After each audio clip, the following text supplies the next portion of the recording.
Bonsoir Julien. Bonsoir David. Ce soir, comme chaque soir avec vous, on voyage bien sûr, mais ce soir, on va plus loin. On va où? Écoutez, la destination, elle n'est pas très importante. Ce qui nous intéresse ce soir, c'est surtout l'économie de carburant qu'on va faire. On va prendre l'avion. Et un petit exemple très simple, tenez, un Airbus A380, par exemple, le moment où il quitte le terminal d'embarquement et son arrivée sur la piste de décollage, figurez-vous qu'il a consommé l'équivalent d'un plein d'essence de votre voiture. Alors pour une compagnie aérienne, c'est évidemment un poste de dépense énorme.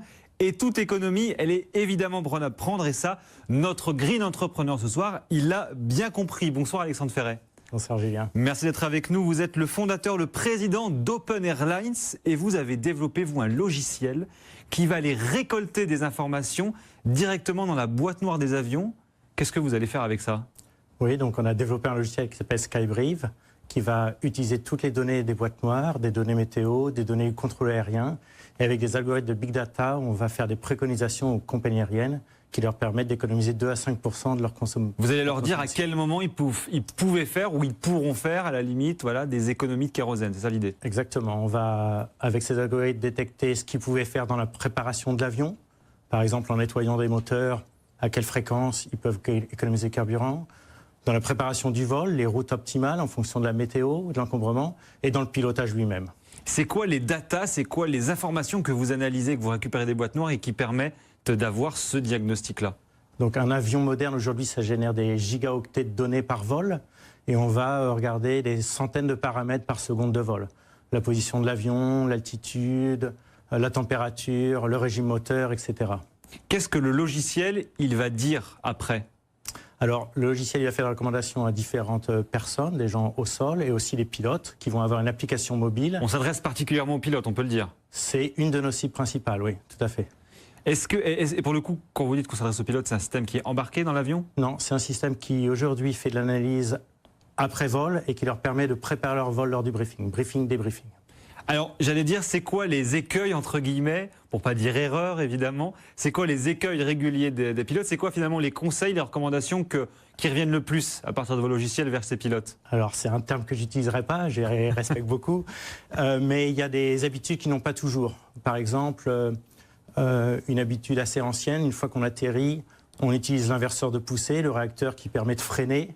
Et en fait, si la piste est assez longue, si elle n'est pas humide, il n'y a aucune raison d'utiliser, on peut se laisser freiner, laisser glisser, se laisser freiner. Et là, on économise du carburant.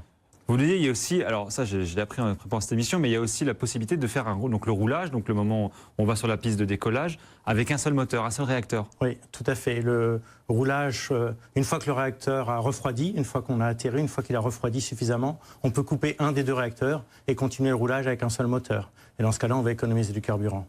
Là aussi, ce n'est pas une habitude qui est parfaitement établie. Qui est parfaitement établie en l'occurrence. D'autres recommandations? Lors de la descente, par exemple, une descente traditionnelle, c'est une descente par palier où on n'arrête pas finalement de remettre de la poussée et consommer. Sur certains aéroports, certaines approches, on peut faire une descente continue qui sera plus écologique. Et là encore, on peut faire effectivement des économies. Économiser le carburant et réduire le bruit. Et réduire le bruit, c'est évidemment effectivement aussi important. Un mot sur le gain environnemental de la solution. Vous disiez en début de cette interview, vous pouvez faire économiser aux compagnies entre 2 et 5% de kérosène.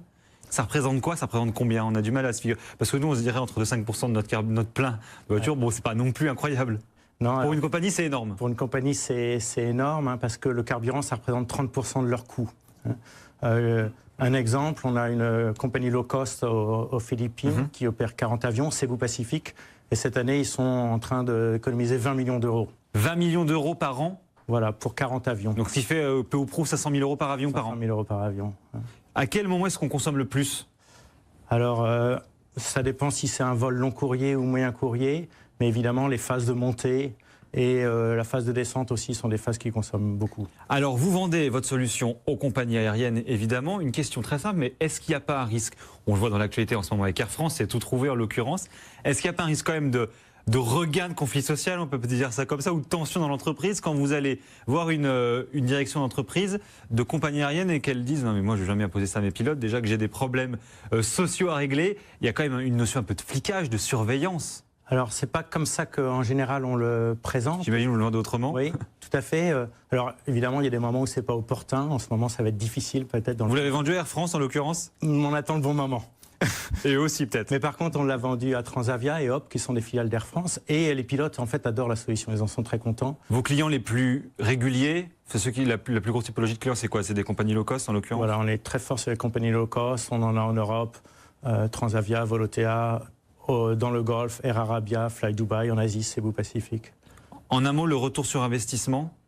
Il est très rapide parce qu'en gros, on promet entre 10 et 20 fois, parfois plus, de ROI. Donc en quelques mois, voire quelques semaines, la solution est remboursée. Et comment vous voyez votre marché, votre business dans les 6 mois, dans les 2 ans qui arrivent?